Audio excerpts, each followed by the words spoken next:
The red dot danced across her chest, steady and lethal.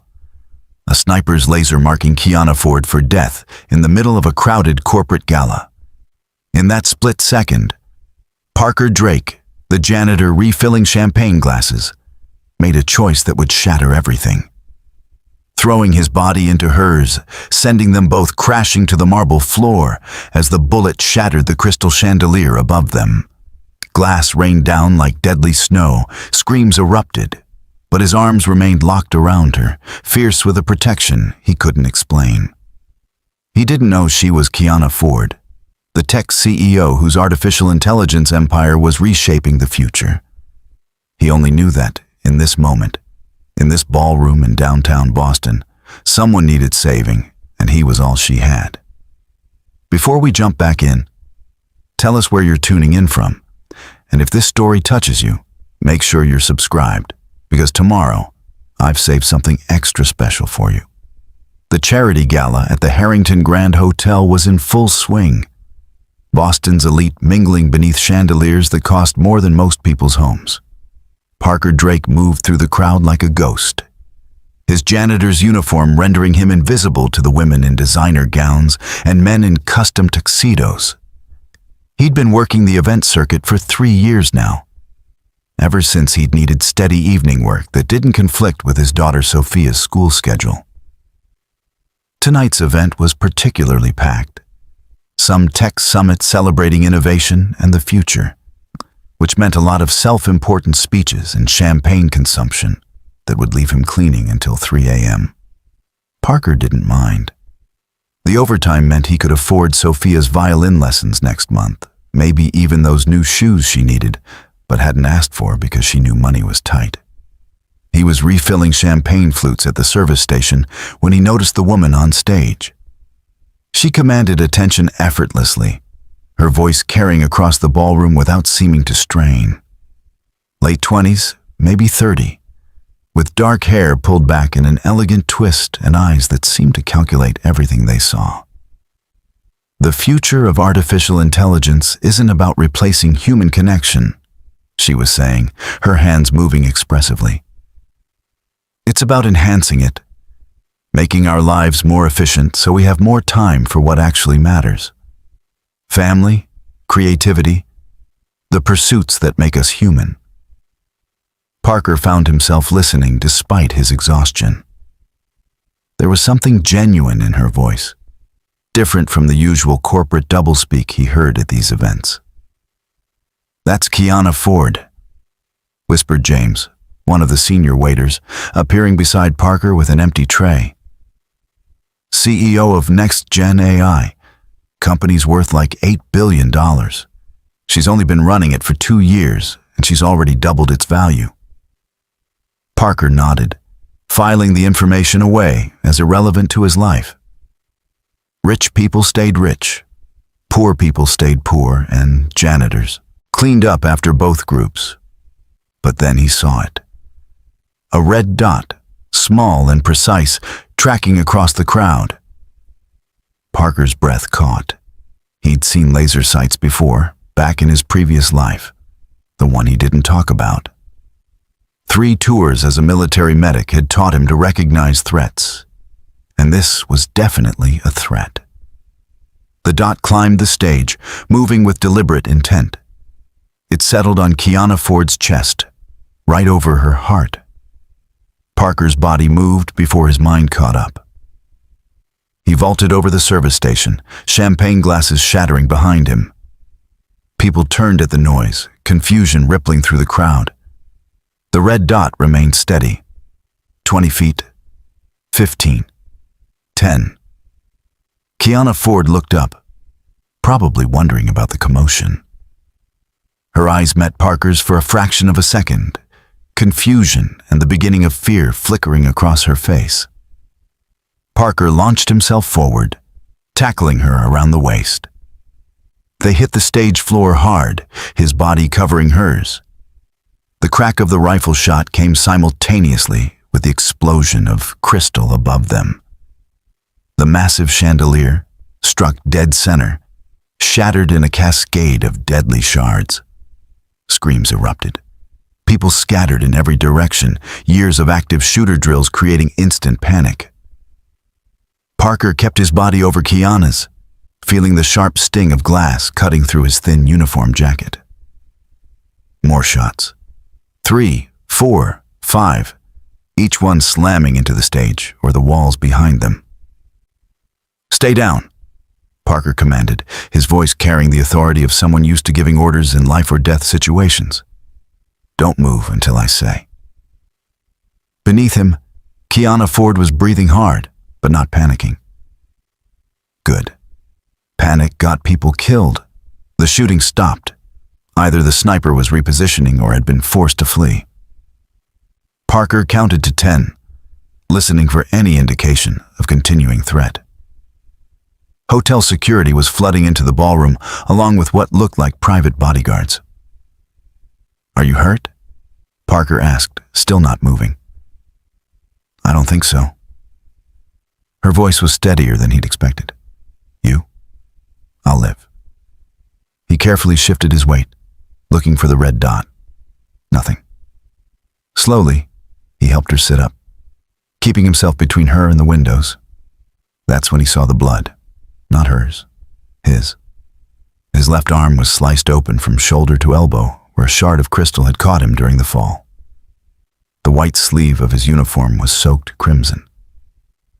"Oh, God," Kiana said, her composure cracking.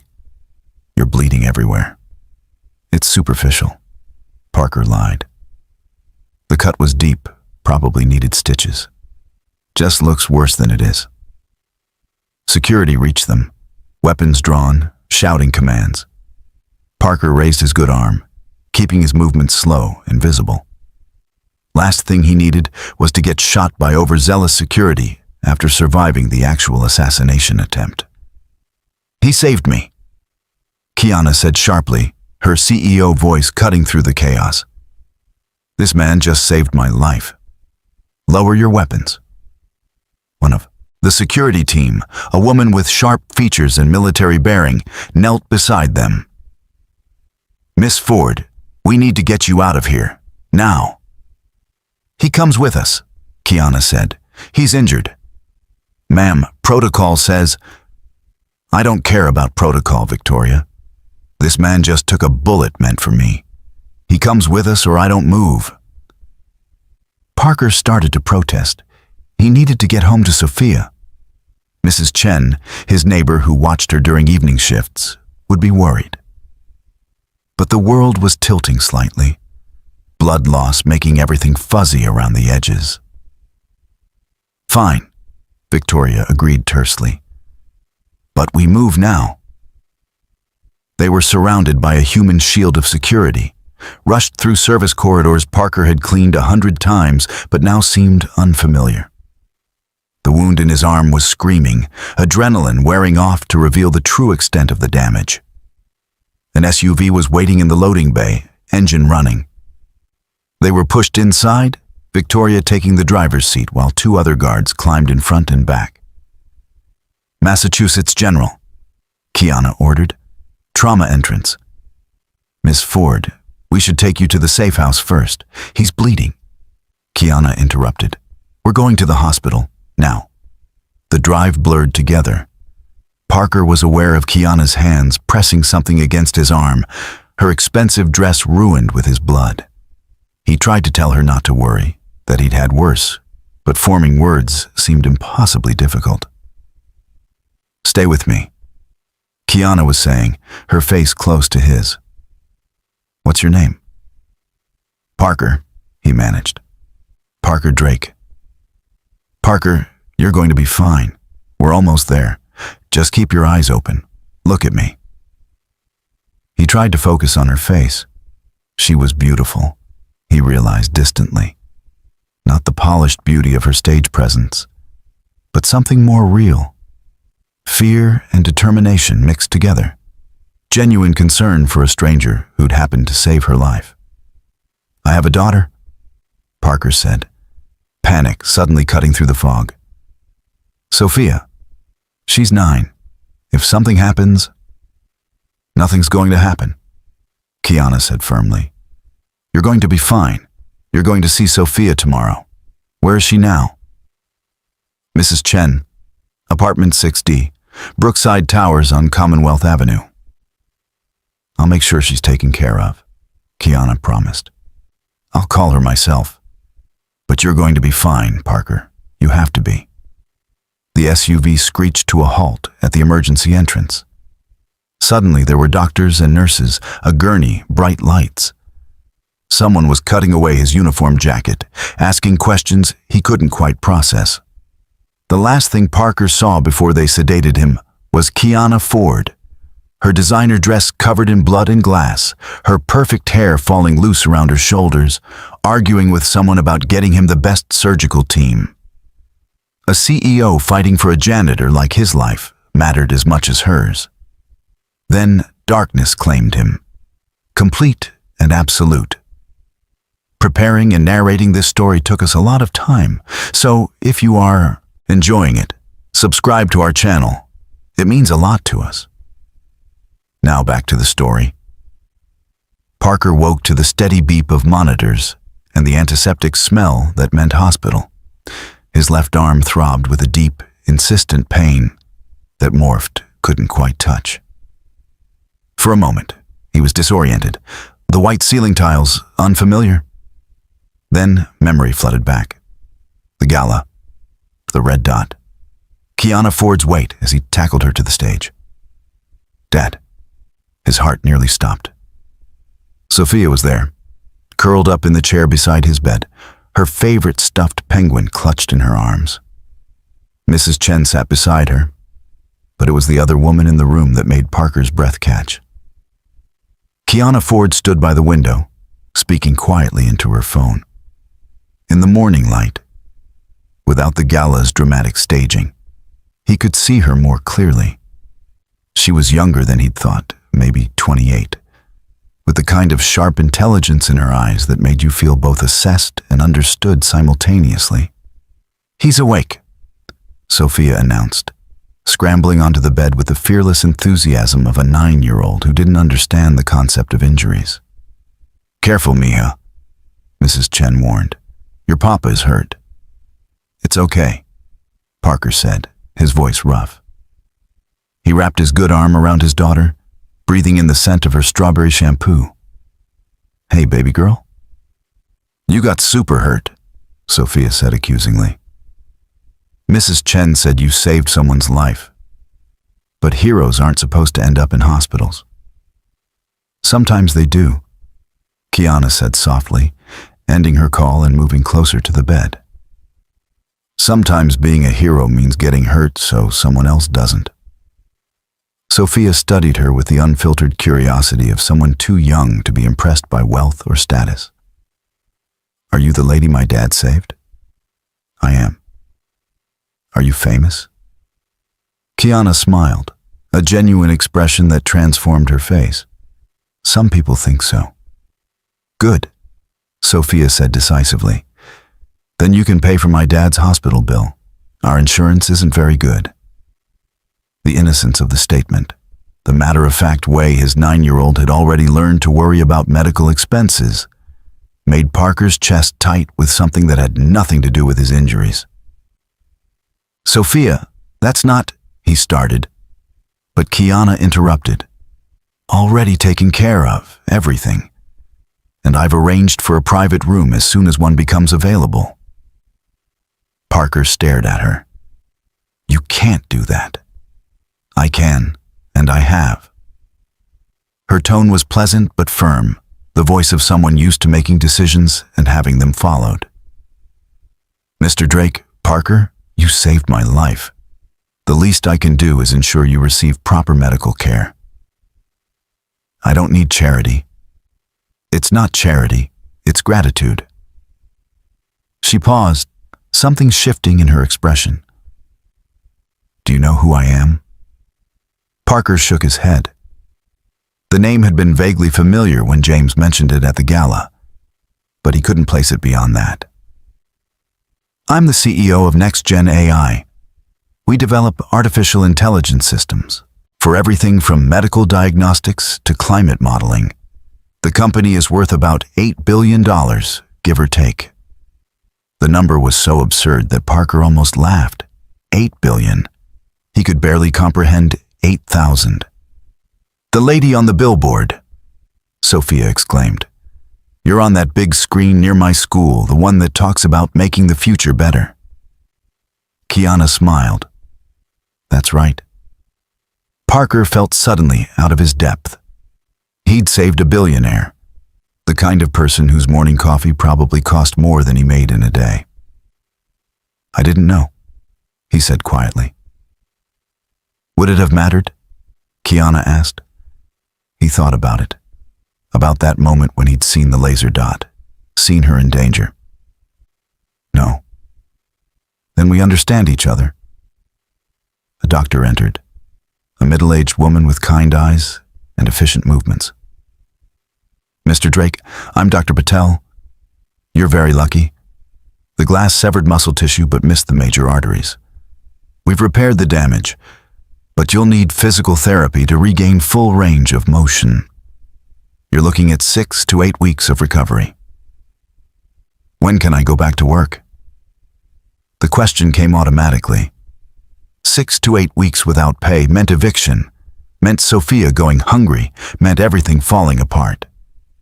Dr. Patel frowned. "Mr. Drake, your job will have to wait. This injury—" "Your employer has been notified," Kiana interrupted smoothly. "The Harrington Hotel and all associated event services have been informed that you're on medical leave with full pay. Your position will be waiting when you're cleared to return." Parker stared at her. "That's not possible. The hotel doesn't—" "Next Gen AI has significant contracts with the Harrington Group," Kiana said. "I made some calls. It's handled." Made some calls? As if it were that simple.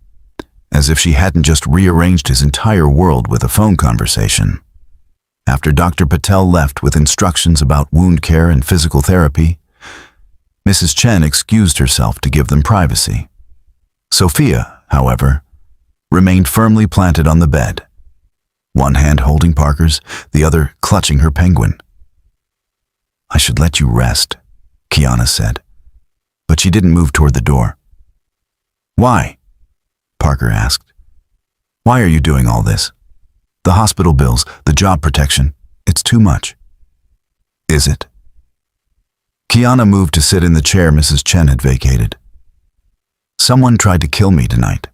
A professional sniper based on the precision of those shots. Without you, I'd be dead. So what's the appropriate response to someone who saved your life?" A thank you card seemed insufficient. "Who would want you dead?" Her laugh was bitter. "Take your pick. Competitors who want my AI patents, foreign governments who see our technology as a threat, my ex-business partner who claims I stole his ideas, my ex-boyfriend who thinks I owe him half the company because we dated while I was building it. That's your life? People wanting you dead? That's success in the tech industry." She leaned back, exhaustion evident in the lines around her eyes. "My father started Next Gen in his garage 20 years ago. When he died 3 years ago, everyone expected the company to fold. A 25-year-old woman couldn't possibly run a billion-dollar AI company. But I did. I grew it. I made it matter. And yes, I made enemies."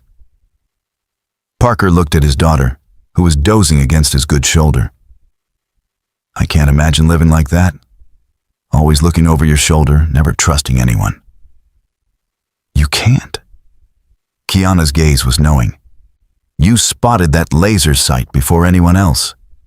You moved with military precision. That's not janitor training, Parker." He was quiet for a long moment. "I was an army medic. 3 tours in Afghanistan. When I came back, I had a daughter to raise and not many marketable skills that didn't involve combat zones. Janitorial work pays the bills and lets me be home when Sophia needs me." What happened to her mother? The question was gentle, but it still hurt. "Cancer. Sophia was 6. The medical bills destroyed us financially, even with my VA benefits. I was working 2 jobs trying to keep up, but Rachel's focus was always on Sophia. Making memories, she called it. Recording videos for birthdays she wouldn't see, writing letters for Sophia to open on important days. I'm sorry. Me too. Parker adjusted Sophia's position carefully. But she gave me the most important thing in my life. Everything I do is for her. Kiana was quiet, studying them both. She's lucky to have you. I'm the lucky one. Kiana stood, pulling a business card from her purse, expensive stock with raised lettering. When you're discharged, call me, please. Why? Because, she paused at the door. In a room full of bodyguards and security experts, a janitor was the only one who saw the threat. That's not luck, Parker. That's skill. And I need people with your skills around me. After she left, Parker held the card, turning it over in his good hand. Kiana Ford, CEO, Next Gen AI. A direct line, not a secretary or assistant. He tucked it into the drawer beside his bed, certain this was where their paths would diverge. She'd go back to her billions and boardrooms. He'd go back to his mop and bucket. They were from different worlds, brought together by violence and chance. But life, Parker would learn, rarely followed the expected path. 3 days later, Parker was moved to a private room that looked more like a luxury hotel suite than a hospital.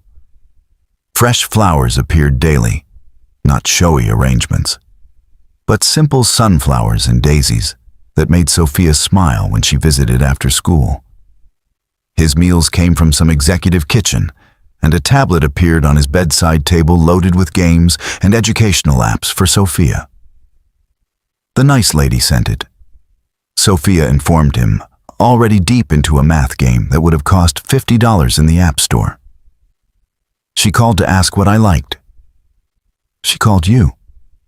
Uh-huh. She wanted to know about school and my favorite subjects.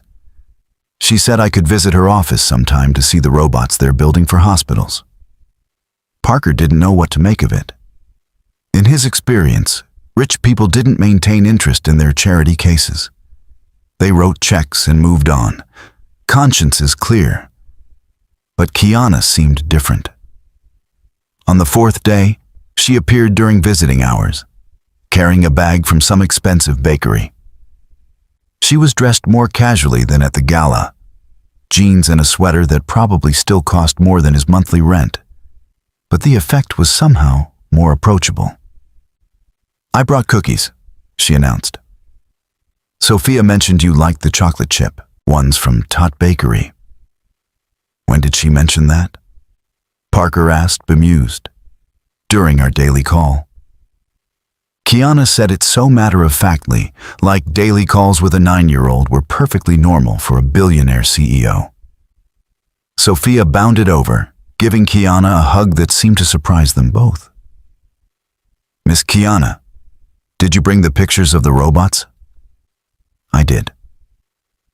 Kiana pulled out her phone, settling into the chair beside Parker's bed while Sophia climbed up next to her.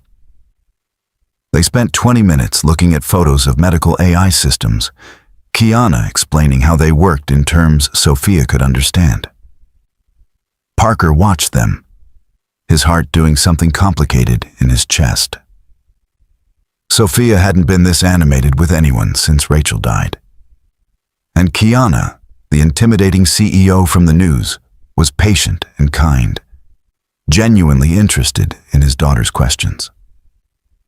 Miss Kiana, Sophia said eventually, my teacher says AI is going to take people's jobs. Is that true? That's a complicated question, Kiana said thoughtfully. Some jobs will change, yes.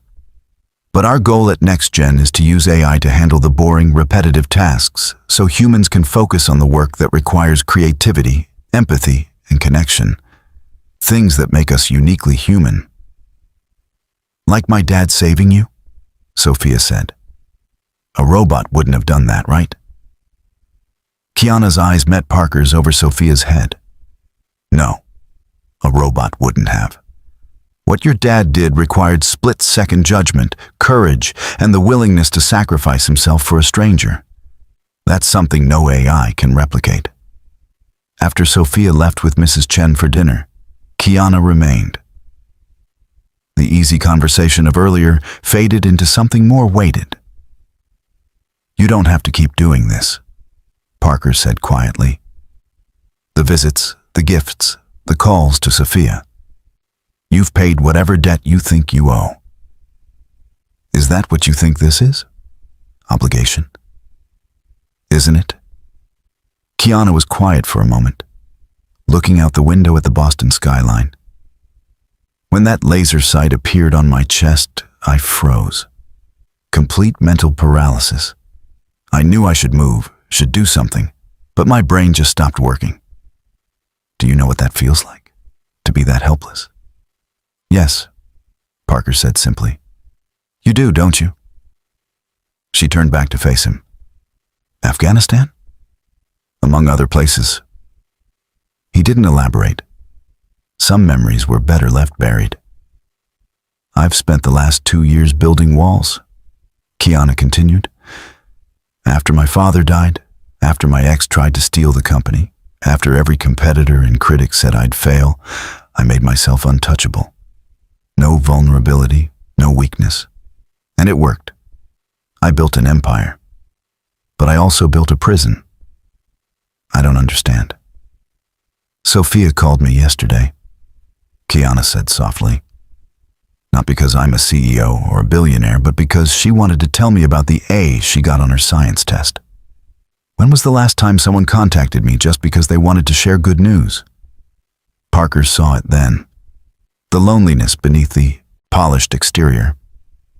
You're isolated. Completely. My assistant schedules my social interactions. My security team vets everyone I meet. I haven't had a genuine conversation in years until you and Sophia. She smiled, but it was sad.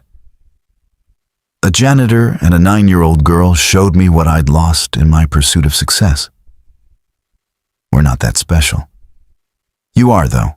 You're real. When Sophia talks to me, she doesn't want anything except someone to listen. When you look at me, you see a person, not a bank account or a business opportunity. Parker's phone buzzed. A text from an unknown number. Police want to interview you tomorrow about the shooting. Thought you should know. Also, we found something concerning. We'll discuss in person. Detective Hayes Kiana's phone buzzed simultaneously. Her expression darkened as she read her message. They found the sniper's position, she said. Rooftop across from the hotel. Professional setup. Military-grade rifle. Whoever hired them had serious resources. Do they have suspects? Too many. She pulled up something on her phone, showing him a list of names and organizations. The police gave me this. People and groups who've made credible threats against me in the past 6 months. Parker scanned the list. Tech competitors, environmental activists who thought AI was dangerous, foreign entities, even former employees. This is insane. This is my life. She took the phone back. The detective thinks the attempt was too sophisticated to be random. They're investigating my inner circle, people who would have known I'd be at that gala. How many people knew? My entire company. The event was on my public schedule for weeks. Kiana rubbed her temples, exhaustion evident. They also want to assign me protective detail, but I have private security. Who didn't stop the sniper? Parker pointed out. No, you did. A janitor with military training and good instincts. She looked at him intently. The detective suggested I hire additional personal security. Someone outside my usual circle who can't be compromised. Parker saw where this was going. Kiana, I'm not a bodyguard. You're a combat medic who spotted a threat no one else saw and acted without hesitation. That's exactly what I need. I have Sophia to think about, who loves Mrs. Chen and would be thrilled to spend more time with her. Kiana leaned forward. Parker, I need someone I can trust. Someone who isn't in this for the money or the access. Someone who proved they'd take a bullet for me. I didn't take a bullet. I got cut by some glass. You know what I mean. Her intensity was almost overwhelming. I'm offering you a job, head of personal security, real salary, benefits, education fund for Sophia. And more importantly, a chance to do work that matters. I clean floors for a living.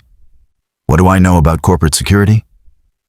You know about threats, you know about protection, and you know about sacrifice. She stood, pacing the small room. My current security team is excellent at their jobs, but they're predictable. They follow protocols, which means anyone studying them can predict their movements. You're different. You think outside the box because you're not trained to think inside it. Parker wanted to say no, wanted to return to his simple life of mops and buckets and evening shifts that let him be home when Sophia needed him. But he looked at the business card on his nightstand, thought about Sophia's violin lessons he could actually afford, about the life he might be able to give her if he took this chance. I need to think about it, he said finally. Fair enough. Kiana moved toward the door, then paused. Parker, someone tried to kill me. They failed because of you. But they're going to try again, and next time, I might not be so lucky. I need you. After she left, Parker sat in the expensive hospital room, surrounded by flowers and gifts and evidence of a life he'd never imagined having access to. His phone rang. Mrs. Chen.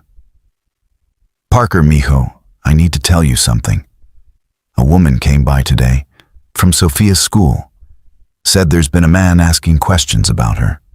What teacher she has, what time school lets out. The principal wanted you to know. Parker's blood ran cold. What kind of man? They didn't get a good description. But Parker, I'm worried. First you get hurt saving that CEO lady, now someone's asking about Sophia? Lock the doors, Parker said immediately. Don't let anyone in except me or people you absolutely know. I'll be home as soon as the doctor clears me. After he hung up, Parker stared at Kiana's card. Maybe his world and hers weren't as separate as he'd thought. Maybe the danger that followed her had already found him. Maybe he didn't have the luxury of saying no. Parker called Kiana before he could talk himself out of it. She answered on the first ring. Someone's been asking about Sophia at her school, he said without preamble. Asking questions about her schedule, her teacher, when she gets out. The silence on the other end was heavy. When? Today, Mrs. Chen just told me. I'm sending a security team to your building right now. Victoria will coordinate with local police. Kiana, I can't afford private security. You're not paying for it, I am. Her voice was steel. Parker, this is exactly what I was afraid of. Whoever tried to kill me saw you save me. Your face was all over the news, even if they didn't identify you by name. They know you're connected to me now. Parker's hand clenched around the phone. My daughter has nothing to do with this. I know. And I'm going to make sure she stays safe. But Parker, you need to understand something. You're already involved. The moment you tackled me on that stage, you became part of this. Saying no to the job won't change that. She was right. And he hated it.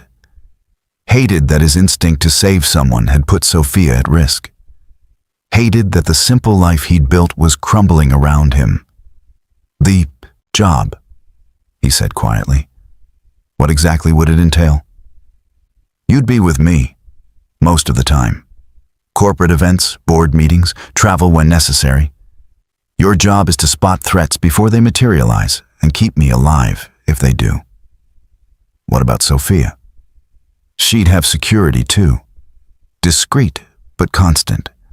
And Parker, the salary is $200,000 a year. Full benefits, housing allowance if you want to move to a safer neighborhood, and a $50,000 education fund for Sophia. The numbers made his head spin. $200,000. He currently made $38,000 between his janitorial jobs and VA disability. Why so much? Because your life is going to get complicated. Because you'll be on call essentially all the time. Because the people trying to kill me have unlimited resources, and I need someone equally committed to stopping them. She paused. And because you're worth it, Parker. What you did at that gala, the instincts you have, that's invaluable. Dr. Patel arrived for evening rounds before Parker could respond. After checking his vitals and wound, she gave him unexpected news. You're healing remarkably well. I'm clearing you for discharge tomorrow morning. You'll need to continue physical therapy, but you can do that outpatient. After she left, Parker called Kiana back. I'm getting out tomorrow. I know. Dr. Patel copied me on your chart. I've arranged for a car to pick you up. I can take the bus. Parker, someone is potentially stalking your daughter. You're not taking the bus. The car will bring you to my office. We need to meet with Detective Hayes anyway, and I'd like you to meet my security team. See if this is really something you want to do. And if I decide I don't, then I'll still make sure you and Sophia are protected. But I hope you'll say yes, not just because I need you, but because I think you need this too. What's that supposed to mean? It means you've been surviving, not living. Just like me. Maybe we can change that for each other. The next morning, a black SUV arrived at the hospital's discharge area. Not the armored vehicle from the night of the shooting, but still clearly expensive. The driver was a serious-looking woman in her 30s who introduced herself as Agent Torres, part of Kiana's security detail. Sophia was bouncing in the back seat, having convinced Mrs. Chen that she should skip school to pick up her father. Dad, Miss Kiana said we're going to her office. It has a whole floor just for testing robots. Did she now? Parker climbed in carefully, his arm still tender.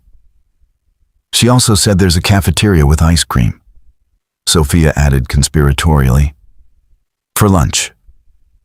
The next Gen AI headquarters was in the Seaport District, a gleaming tower of glass and steel that seemed to capture and reflect the harbor light. The lobby alone was more impressive than any place Parker had ever worked, with soaring ceilings and interactive displays showing AI applications in medicine, climate, science, and infrastructure. They were ushered to a private elevator that required a key card and biometric scan. It opened directly into the executive floor, where Kiana was waiting. She looked every inch the CEO today. In a charcoal suit that probably cost more than his car, her hair pulled back in a sleek ponytail. But when she saw Sophia, her expression softened. You came? She said, kneeling to Sophia's level. Ready to see some robots? Yes. Sophia practically vibrated with excitement. Victoria will give you the tour while your dad and I talk business. Sound good? After Sophia left, chattering happily with the head of security, Kiana led Parker to a conference room. Detective Hayes was already there, along with two other people Parker didn't recognize. Mr. Drake, Hayes said, standing to shake his hand. Good to see you on your feet. This is Agent Chen from the FBI, and this is Thomas Whitmore, head of corporate security for NextGen. Parker sat, feeling out of place in his jeans and borrowed shirt. Everyone else looked like they belonged in a magazine spread about successful people. We need to discuss what we've learned, Hayes began, pulling up images on the conference room screen. The sniper was a professional, likely former military based on the setup and precision. We found the rifle, but it was sanitized. No prints, no DNA, no serial numbers. So we have nothing, Kiana said. Not nothing. We traced the rental of the office space where the sniper set up. It was leased 3 months ago by a shell company registered in the Cayman Islands. It took some digging, but we eventually found the money trail. The screen changed to show financial documents, accounts, and transfers that meant nothing to Parker.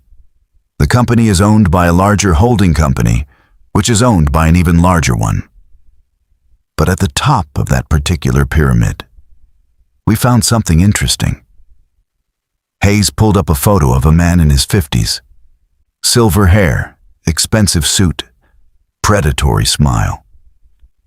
Kenneth Ashford. Ring any bells, Miss Ford? Kiana's face went pale. Kenneth is my former business partner. We started NextGen together with my father. And he left the company when? Agent Chen asked. 5 years ago. There was a disagreement about the direction of our AI development. Kenneth wanted to focus on military applications, autonomous weapons systems. My father and I refused. Kenneth tried to force a vote, but my father had controlling interest. Kenneth left and started his own company, Ashford Defense Technologies, which has struggled to gain traction, Agent Chen said. Because every major defense contract they bid on, they lose to companies using your AI systems licensed from NextGen. You think Kenneth hired someone to kill me over business competition? Kiana's voice was incredulous. We think he hired someone to kill you because you're worth more dead than alive to him. Hayes pulled up more documents. Your father's will has an interesting clause. If you die without heirs, your stake in NextGen doesn't go to the board or to shareholders. It goes to the surviving original partners, of which Kenneth Ashford is one. That can't be, right? My father would never. It's a standard succession clause from when they first incorporated, Whitmore interjected. Before you joined the company officially, your father probably forgot it existed. Kiana stood, pacing to the windows. So Kenneth kills me, inherits my shares, and suddenly has controlling interest in NextGen. He can pivot the company toward military contracts, sell off the civilian divisions, everything my father built to help people. That's our working theory, Hayes confirmed. But proving it is another matter. The shell companies, the offshore accounts, they're all legal on paper.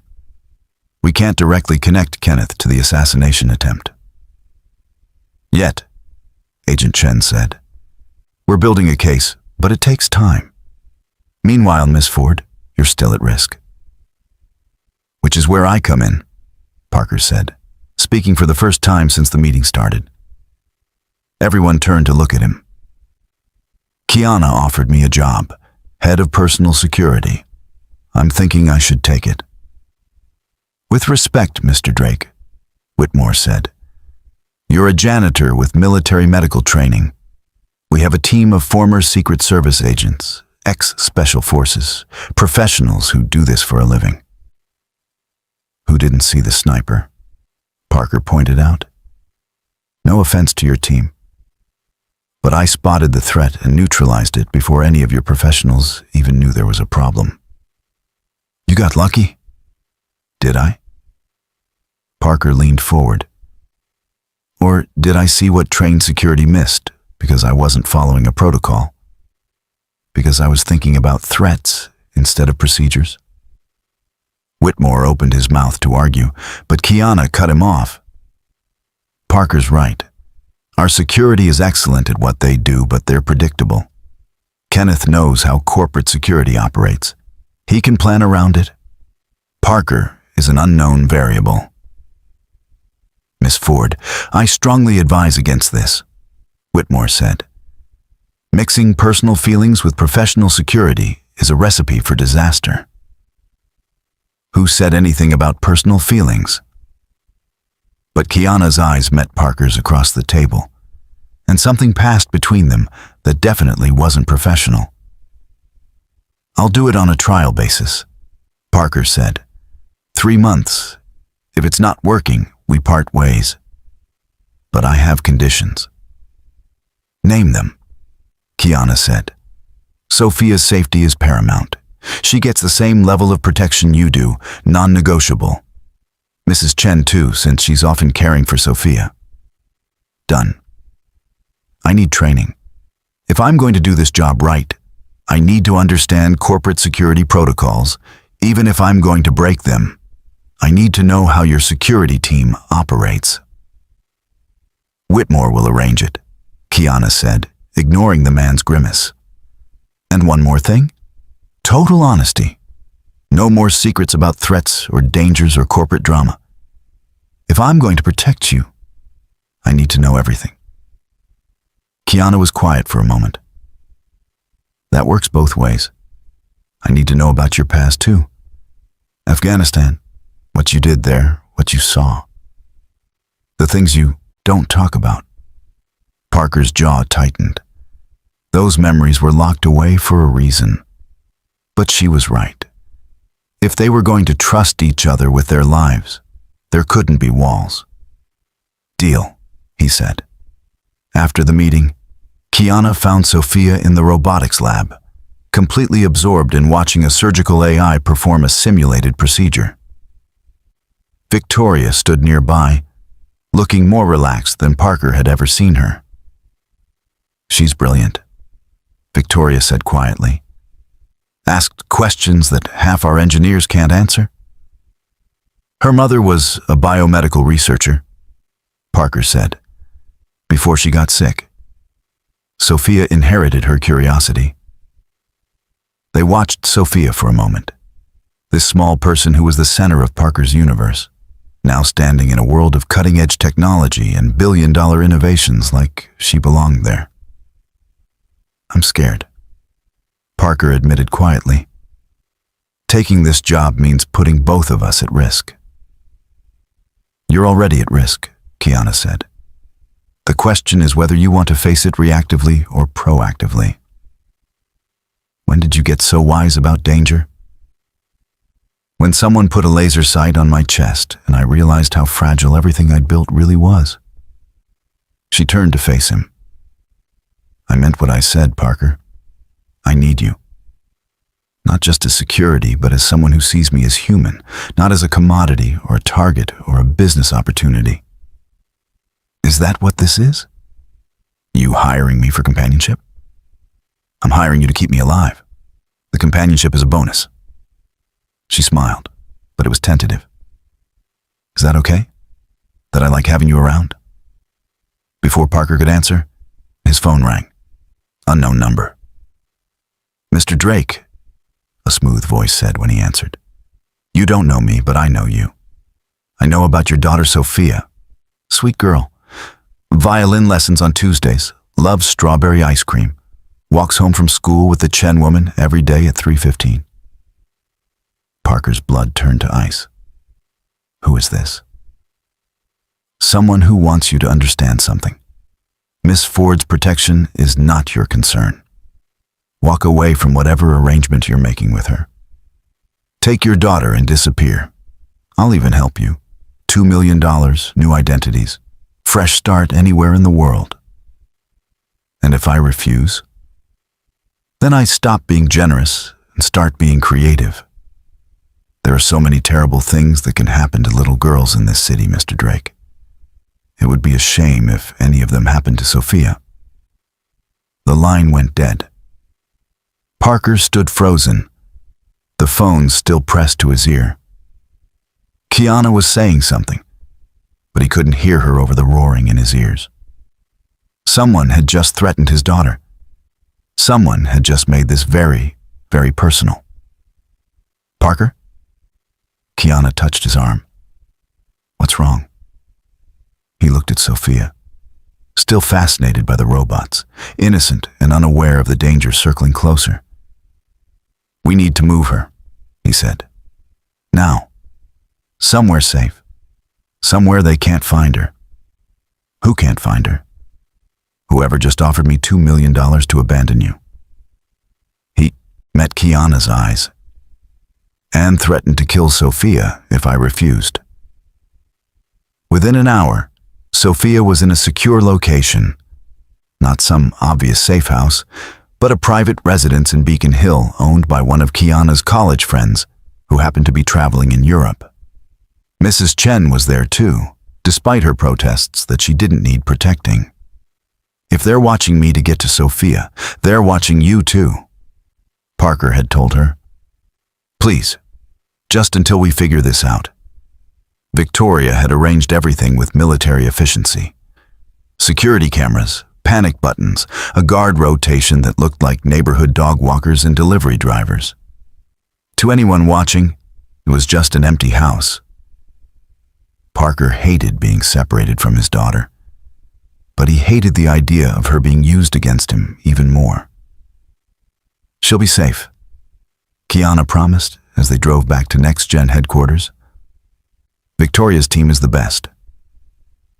The same team that didn't see the sniper? Parker couldn't keep the bitterness from his voice. The same team that has successfully protected me for 2 years without incident until that night. One failure doesn't negate their competence. She was right, but fear made him irrational. Someone knew about Sophia's schedule, her habits, her violin lessons. They'd been watching his daughter, probably for days, and he hadn't noticed. What kind of father missed something like that? Stop, Kiana said firmly. I can see you spiraling. This isn't your fault. Isn't it? I'm the one who tackled you. I'm the one who put us on their radar. You're the one who saved my life. The rest is on them, not you. They arrived at Next Gen to find Whitmore waiting with a grim expression.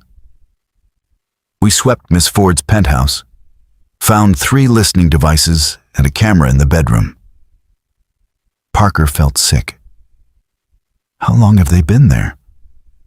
Based on the battery levels, at least a month, maybe longer. A month, Kiana repeated, her voice hollow. They've been watching me for a month. Listening to your calls, watching your routines, learning everything about you. Whitmore pulled up surveillance footage on his tablet. We also found this. The man who was asking about Sophia at her school. The image was grainy but clear enough. Middle-aged, nondescript features. The kind of person you'd forget 5 minutes after seeing them. Exactly the kind of person you'd hire for surveillance. Do we know who he is? Parker asked. Former CIA, name's Robert Sullivan.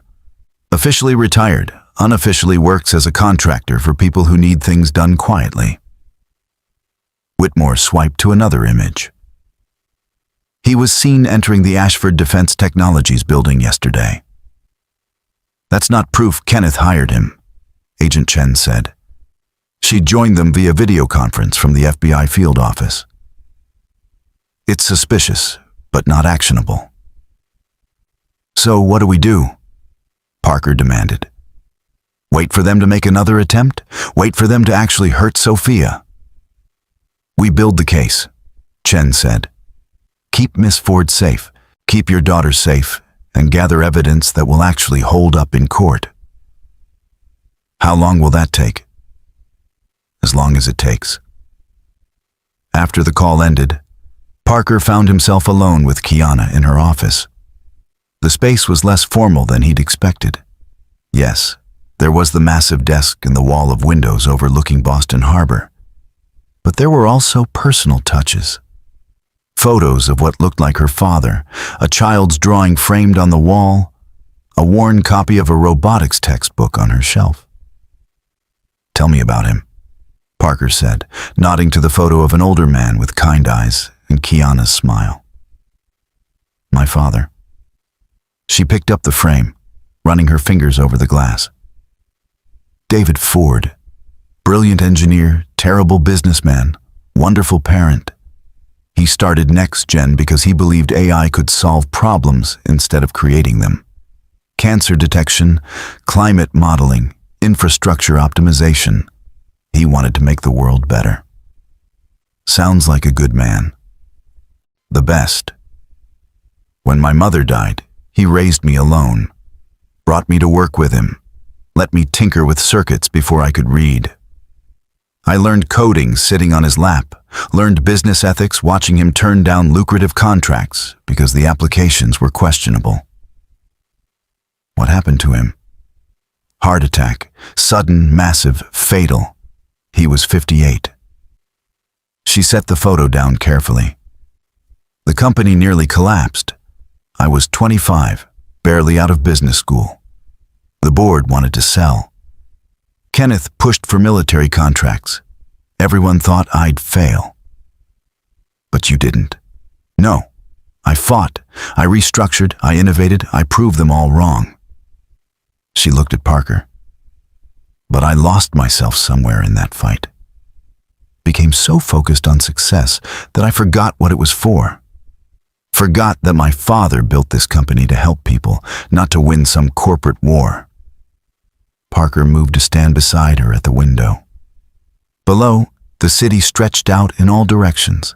Millions of people living their lives, unaware of the drama playing out in this tower. You haven't forgotten, he said. You're still trying to help people. You're just doing it differently than your father did. Am I? Or am I just protecting an empire? You gave a janitor a second chance at life. You befriended his daughter without expecting anything in return. You're paying for security for an elderly woman you barely know because she matters to someone who matters to you. That's not empire building, Kiana. That's being human. She turned to face him, close enough that he could see the flecks of gold in her brown eyes. Why did you really say yes to this job? You know why. To protect Sophia. That's one reason. What's the other? Parker thought about his conversation with her in the hospital, about surviving versus living, about the years since Rachel's death that had blurred together in an endless cycle of work and worry and trying to be enough for Sophia. Because for the first time in 3 years, I feel like I have a purpose beyond just making it through another day. Because you make me want to be more than I thought I could be. Parker. His phone rang. Victoria. We have a situation, she said without preamble. Kenneth Ashford just called a press conference. He's making a statement in 20 minutes. They watched the press conference on the screens in Kiana's office, along with what seemed like half the Next Gen staff who'd gathered to see what Ashford would say. Kenneth Ashford looked every inch the successful executive. Distinguished, confident, the very picture of corporate respectability.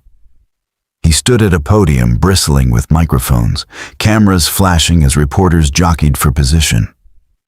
Thank you all for coming, he began, his voice smooth and practiced. I'm here today to address the tragic incident at the Harrington Grand Hotel last week, where my former partner and dear friend Kiana Ford narrowly escaped an assassination attempt.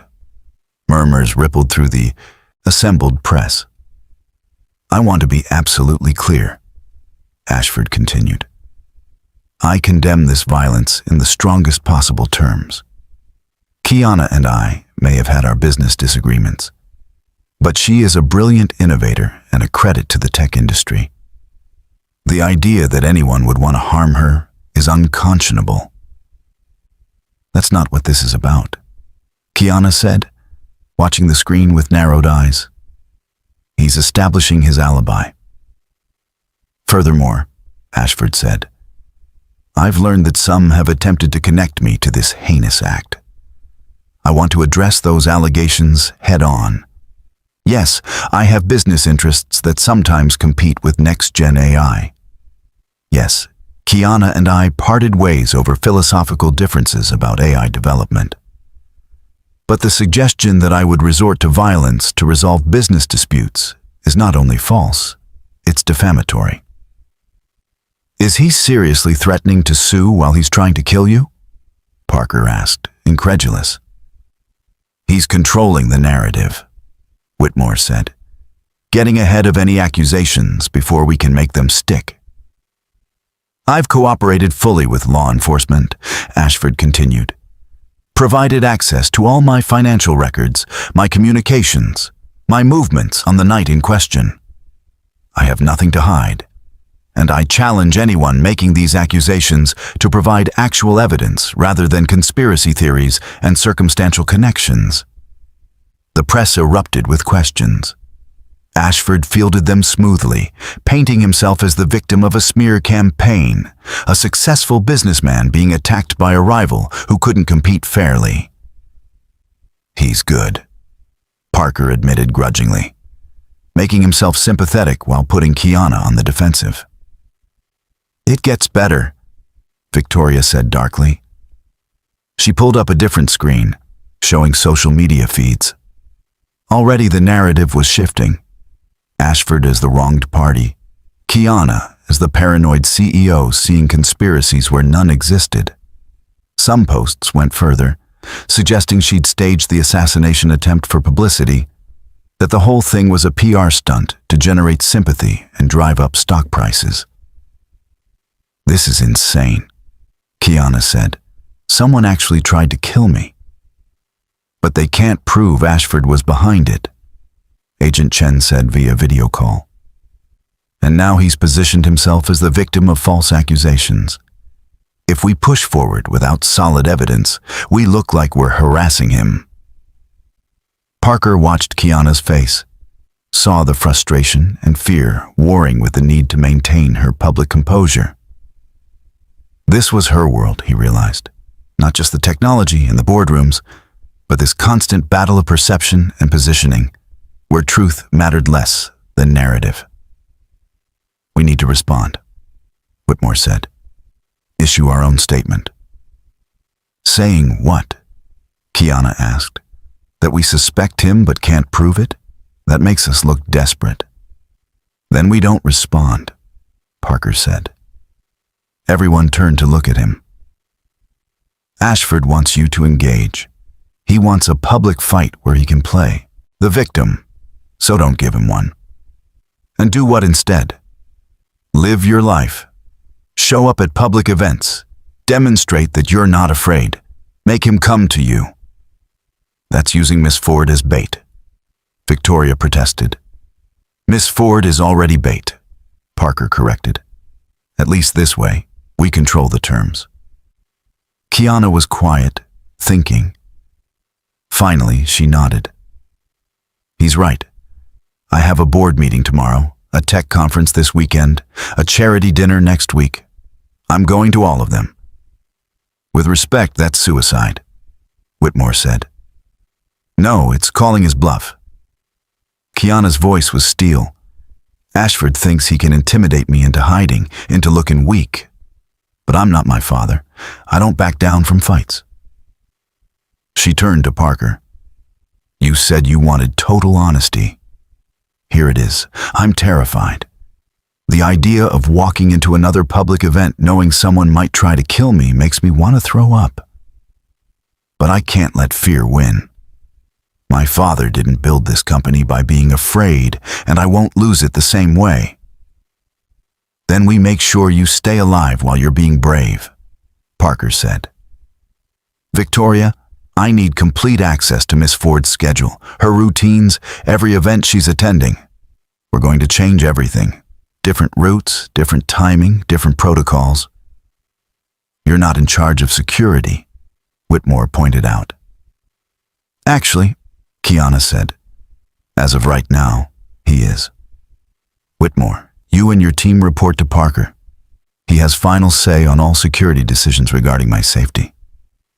Miss Ford. Non-negotiable. Parker saved my life when your protocols failed. I'm trusting him to do it again. After Whitmore left, looking like he'd swallowed something bitter, Victoria approached Parker. You know you just made an enemy, right?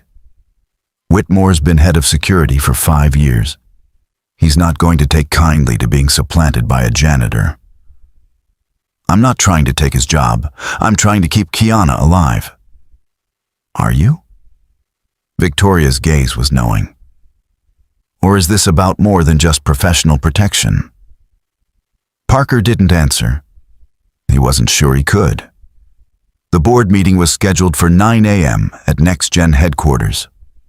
Parker had spent the previous night going over security footage, mapping sight lines, identifying vulnerabilities.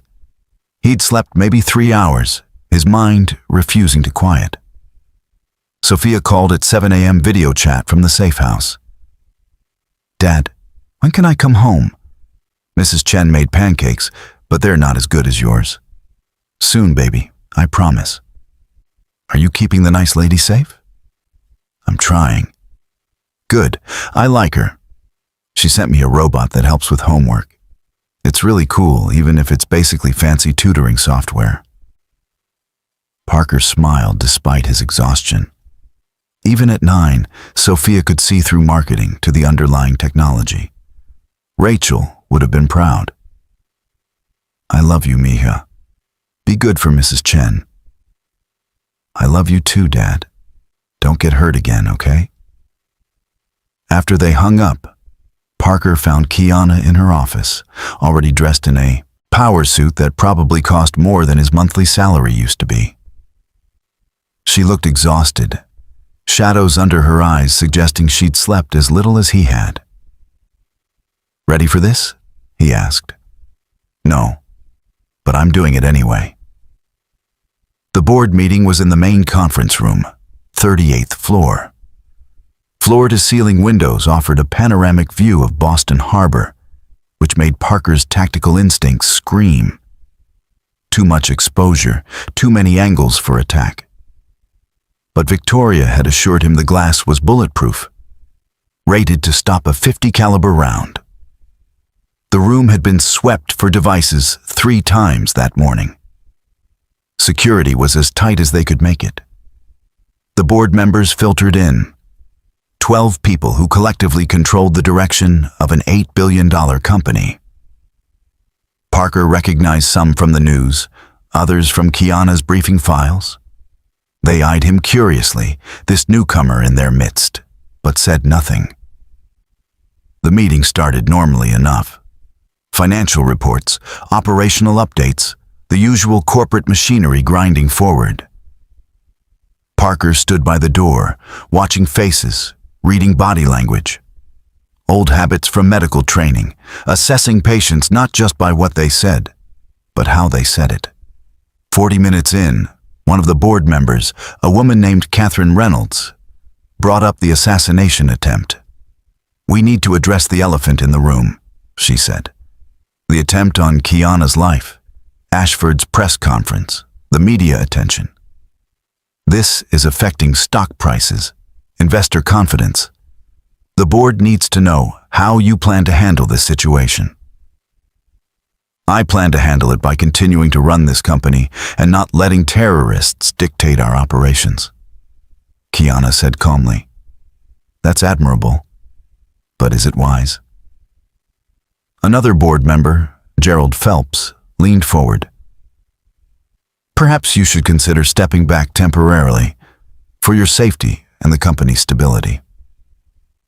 Parker's attention sharpened. That sounded less like concern and more like opportunity. Step back to where? Kiana asked. Into hiding? That shows weakness. It tells our competitors and our enemies that next-gen leadership can be intimidated.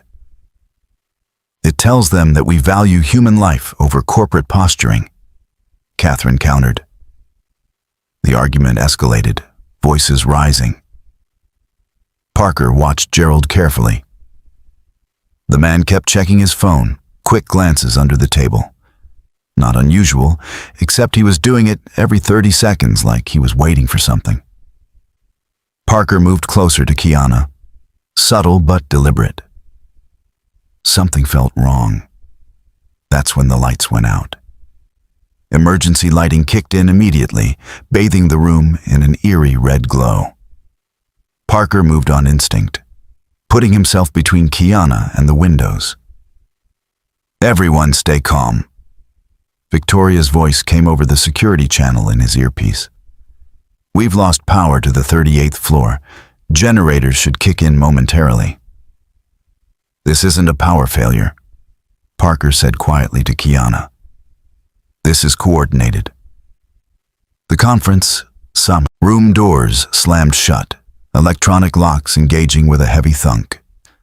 Parker tried the handle. Sealed. "We're locked in," he announced. Panic rippled through the board members. Catherine pulled out her phone, tried to call security. "No signal. How is there no signal?" "Jammer," Parker said. "Someone's blocking all communications in and out of this room." The windows exploded inward. Not from bullets, but from small explosive charges that had somehow been placed on the exterior. Bulletproof glass held against projectiles, but not against shaped charges designed to blow inward. Wind roared into the room, 38 stories above the street. Papers flew, board members screamed. And through the shattered windows, cables descended. 3 figures in tactical gear rappelled down, moving with military precision. They hit the floor and immediately raised weapons. "Everyone on the ground," the lead figure commanded. "Now." Board members dropped, hands over their heads. Parker shoved Kiana down, covering her body with his. "You," the lead figure pointed at Kiana. "On your feet. You're coming with us." "Like hell," Parker said. The figure's weapon swung toward him. "Brave, stupid but brave. Last chance, Janitor. Move or die." Parker assessed the situation in the fraction of a second he had. 3 armed hostiles, 12 civilians, 1 exit that was sealed. The broken windows offered escape, but only if you wanted a 38-story drop. He thought of Sophia, safe in the Beacon Hill house. Thought of the promise he'd made to keep Kiana safe. Thought of Rachel, who'd fought cancer with everything she had because giving up wasn't in her nature. "You'll have to kill me," Parker said. The figure laughed. "Okay." The gun fired. Parker felt the impact, the burning pain in his shoulder. He went down hard, Kiana screaming his name. Blood, hot and wet, spreading across his shirt. But he wasn't dead. The shot had been deliberately non-fatal, meant to incapacitate, not kill. Through the haze of pain, he saw them grab Kiana, saw her fighting, kicking, clawing like a wildcat. One of the figures hit her with something, a tranquilizer probably, and she went limp. "No." Parker tried to rise, but his left arm wouldn't support his weight. Blood loss making everything hazy. They were dragging Kiana toward the windows, toward the cables. Parker's good hand found a shard of glass from the shattered window. Not much of a weapon, but better than nothing. He lunged, driving the glass into the nearest hostile's calf. The man screamed, his weapon clattering away. Parker grabbed it, tried to aim, but someone kicked him in the ribs. The breath left his lungs in a painful whoosh. "Persistent," the lead figure said. "I'll give you that." Another kick, this one to his wounded shoulder. Parker's vision went white with pain. When it cleared, they were gone. Kiana was gone. Up the cables and away, before security could respond. The doors burst open, Victoria and her team flooding in, with weapons drawn. Too late. "Parker!" Victoria dropped beside him, her hands immediately going to his shoulder. Combat medic training took over. "Apply pressure," he gasped. "The wound is through and through. Missed the major vessels or I'd already be dead." What happened? They took her. They took Kiana. Who took her? Professionals knew exactly what they were doing. Parker's phone buzzed in his pocket. Victoria pulled it out. Unknown number. A text message. "You should have taken the $2 million, Mr. Drake. Now we have Miss Ford and you have 24 hours. Walk away, disappear, forget this ever happened. Otherwise, we send her back to you in pieces. Starting with her fingers. Attached was a photo. Kiana, unconscious, zip-tied to a chair in some concrete room. Alive, but for how long? Parker stared at the image, his daughter's would-be protector, failing at the one job that mattered. Get me up, he told Victoria. You need a hospital. I need to find Kiana. Get me up, now. Victoria helped him stand, her expression grim. Parker, you're in no condition. I said get me up. He swayed, catching himself against the conference table. They have her. They have her and it's my fault. This isn't on you. I was supposed to protect her. I promised. His voice broke. I promised and I failed. His phone rang. Detective Hayes. We know where they're holding her, Hayes said without preamble. Traffic cameras picked up the van leaving NextGen. We tracked it to an industrial complex in Revere. SWAT is mobilizing. I'm coming with you. Parker, you're injured. I'm coming or I'm going alone. Your choice. There was a pause. Then Hayes sighed. FBI's setting up a command center 5 blocks from the target location. You can observe from there. That's non-negotiable. Parker looked at Victoria. Can you get me there? Against my better judgment, yes. As they rushed to the elevator, Parker's mind was racing. 24 hours. They'd given him 24 hours to walk away. But whoever had Kiana didn't know Parker Drake very well. He hadn't walked away when the laser sight appeared. He hadn't walked away when they threatened Sophia. And he sure as hell wasn't walking away now. Kiana Ford had become more than a job, more than the woman he was supposed to protect. She'd become someone worth fighting for, someone worth dying for, if it came to that. And based on the blood soaking through his makeshift bandage and the cold certainty in his gut, it might very well come to that. The industrial complex in Revere was a maze of abandoned warehouses and rusted machinery. FBI tactical teams surrounded the perimeter while Parker watched from the command center van, frustration eating at him like acid. Building 3, 2nd floor. Agent Chen pointed to thermal imaging. We count 6 heat signatures. 1 smaller, likely female. That's probably Miss Ford. What's the plan? Parker demanded. Standard hostage extraction. We go in hard and fast, neutralize threats, secure the victim. These aren't standard criminals. They're professionals. They'll have contingencies. We know what we're doing, Mr. Drake. But as SWAT moved into position, Parker's instincts screamed warnings. Something was wrong. The setup was too obvious, the location too easy to find. His phone buzzed. Unknown number. Look up, hero. Parker's head snapped up. On the roof of Building 3, a figure stood holding what looked like a detonator. Abort! Parker shouted into the radio. It's a trap. The building is rigged. But it was too late. The SWAT team had already breached the door. The explosion was massive, the entire 2nd floor erupting in flames.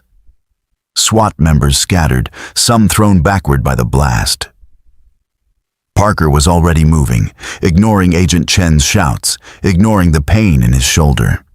He sprinted toward Building 2, the structure adjacent to the burning warehouse. If the main building was a trap, they'd moved Kiana somewhere close, but not obvious. Victoria appeared beside him, weapon drawn. You're insane. Probably. You coming? She didn't answer, just followed him through the side entrance of Building 2. The interior was dark, lit only by emergency lighting. Parker moved carefully, every sense on high alert. His shoulders screamed with each movement, but adrenaline kept him functional. A sound. Footsteps above them. They climbed the stairs, Parker leading despite his injury. On the 3rd floor, they found her. Kiana was tied to a chair in the center of an empty room, still unconscious. Too easy. Way too easy. "It's another trap," Victoria whispered. "I know." Parker scanned the room, looking for the trigger. There. Pressure plate under Kiana's chair. They're waiting for us to grab her and trigger whatever device they've planted. So what do we do? Parker studied the setup, his medic training combining with 3 tours of dealing with IEDs. "I go in. You stay here. If this goes wrong, you get out and make sure Sophia knows I loved her." Parker. But he was already moving, approaching Kiana from an angle that wouldn't trigger the pressure plate. He knelt beside her, checking her pulse, strong and steady. The tranquilizer was wearing off. "Kiana," he whispered, "can you hear me?" Her eyes fluttered open, unfocused. "Parker, you came." "Of course I came. Can you move?" "I think so." "What's happening?" "You're sitting on a bomb. When I say move, you're going to stand up as fast as you can and run toward Victoria. Don't think, just move. Understand?" Fear flashed in her eyes, but she nodded. Parker cut her zip ties with Victoria's knife, positioned himself to take the weight off the pressure plate when Kiana stood. On 3, 1, 2, 3.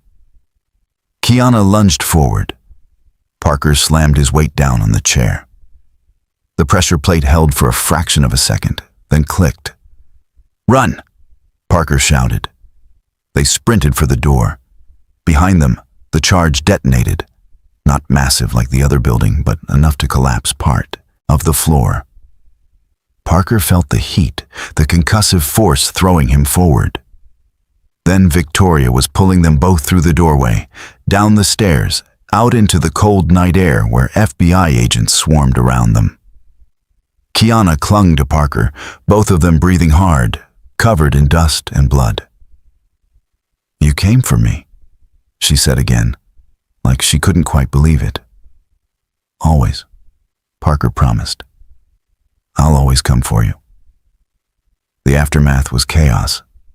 Paramedics descended on Parker, insisting he needed surgery for his shoulder. Kiana refused to be separated from him, riding in the same ambulance, holding his good hand like a lifeline. At the hospital, while doctors worked on Parker's wound, Detective Hayes brought news. "We got them. 3 of the tactical team members survived the explosion. One's talking. He confirmed Kenneth Ashford hired them, provided bank records, communication logs, everything." "It's over?" Kiana asked. "The immediate threat is, Ashford is in custody. Federal charges including attempted murder, kidnapping, conspiracy. He's not getting out." But the real victory came 3 days later. Parker was still in the hospital, recovering from surgery, when Kiana called an emergency press conference. Against his doctor's advice, he insisted on being there. The press room at Next Gen headquarters was packed. Cameras from every major news outlet, reporters jostling for position. Kiana stood at the podium, Parker beside her in a wheelchair, his arm in a sling. "Thank you all for coming," Kiana began. "I'm here to address the recent attempts on my life and the arrest of Kenneth Ashford." She laid out everything. The assassination attempt at the gala, the bugs in her home, the kidnapping from her own boardroom. But more importantly, she talked about Parker. "This man," she gestured to him, "saved my life 3 times. Not because it was his job, not because he expected anything in return, but because it was the right thing to do." Parker Drake represents everything good about humanity. Courage, selflessness, integrity. Parker shifted uncomfortably in his wheelchair, unused to public attention. "But more than that," Kiana continued, her voice softening, "he reminded me why I do this work, why my father started this company. It's not about the money or the power. It's about using technology to help people, to make the world safer, kinder, better. She turned to face him directly. Parker, you asked me once why I walked alone that night. The truth is, I'd forgotten how to connect with people. I'd built walls so high that no one could reach me. Then you crashed into my life, literally, and tore those walls down. Kiana, Parker said quietly, aware of the cameras, the reporters scribbling notes. I know this is public and probably terrifying for you, she continued. But I'm done hiding. Done pretending that business and life are separate. You and Sophia have become my family, and I want the world to know it. The room erupted in questions. Kiana fielded them with her usual composure, confirming that, yes, she and Parker were together. No, it wasn't a publicity stunt. Yes, this was real. Parker watched her command the room. This brilliant, fierce woman who'd chosen him despite every logical reason not to. When the press conference ended, she wheeled him back to her office. You didn't have to do that, Parker said. Make it public. Yes, I did. I'm tired of living in fear, tired of hiding what matters. She knelt in front of his wheelchair. I love you, Parker Drake. I know it's fast, I know it's complicated, but I love you. I love you too, he said simply. Have since you held my hand in the ambulance that first night. They kissed, and it felt like coming home. 2 weeks later, Parker was cleared for light duty. His shoulder was healing, physical therapy progressing well. Sophia was back home, and life seemed to be settling into a new normal. Then Gerald Phelps requested a private meeting. The board member arrived at Parker's apartment, looking nervous. Parker let him in cautiously, aware that this man had been in the room when Kiana was taken. I need to tell you something, Gerald said without preamble. Something I should have told the FBI. I'm listening. The day of the kidnapping, I received a text. Instructions to keep everyone in the conference room, to make sure the meeting ran long. I thought it was from Kenneth, part of some corporate power play. I didn't know people would get hurt. Parker's hands clenched.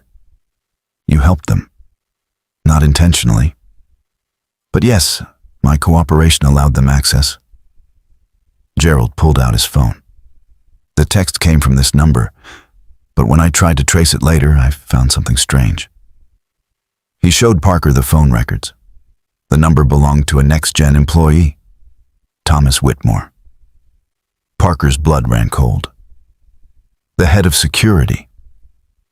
He's been working with Ashford for months, providing access, disabling security systems.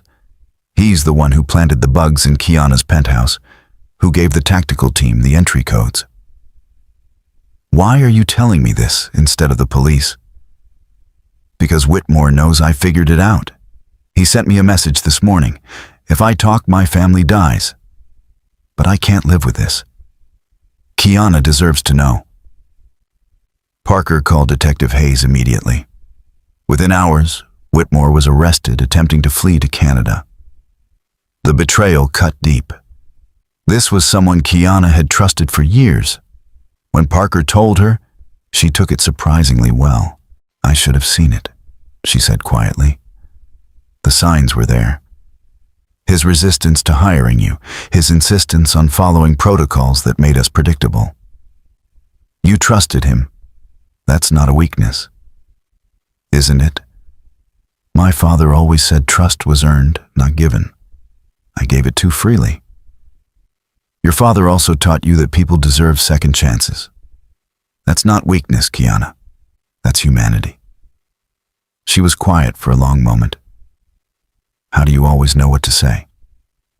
I don't. I just know you. The final piece fell into place when FBI forensic accountants discovered Whitmore had gambling debts totaling over $2 million. Ashford had paid them off in exchange for access to Kiana. Trust for money. A man's integrity sold for the price of his mistakes. It's really over now, Kiana said, reading the FBI report. Ashford, Whitmore, the whole conspiracy. It's over, Parker confirmed. But the scars remained, the knowledge that betrayal could come from anywhere, even from those closest to you. 6 months later, Parker stood in the backyard of their new house in Cambridge, watching Sophia play with a robot dog Kiana had designed specifically for her. The house wasn't a mansion, but it was theirs. 3 bedrooms, a yard, good schools nearby. Mrs. Chen lived in the guest house out back, officially Sophia's nanny, but really just family who happened to help with childcare. "Dad," Sophia called, "watch this. I taught Robomax to fetch." Parker watched the mechanical dog retrieve a ball, its movements almost organic thanks to next-gen's AI algorithms. His daughter, the budding engineer, had been tweaking its programming for weeks. "Very impressive, baby." Kiana emerged from the house carrying lemonade. 6 months together, and Parker still found himself amazed that this was his life. She'd stepped back slightly from day-to-day operations at NextGen, promoting a new CEO while she focused on research and development, the work she actually loved. "I have something for you," she said, handing him an envelope. Inside was a college fund statement for Sophia, fully funded through PhD if she wanted. "Kiana, this is too much." "It's not enough. That girl is going to change the world someday. I'm just making sure she has the resources to do it." Parker pulled her close, kissing the top of her head. "Thank you." "For what?" "For crashing into my life, for being exactly who you are." Sophia ran over, robot dog at her heels. "Are you guys being mushy again?" "Absolutely," Kiana said, pulling Sophia into their embrace. "Get used to it." Later that night, after Sophia was asleep, Parker and Kiana sat on their porch watching the stars. "Do you ever miss it?" Kiana asked. "The simplicity of your old life?" "Sometimes. But then I remember being alone, just surviving day to day. This is living."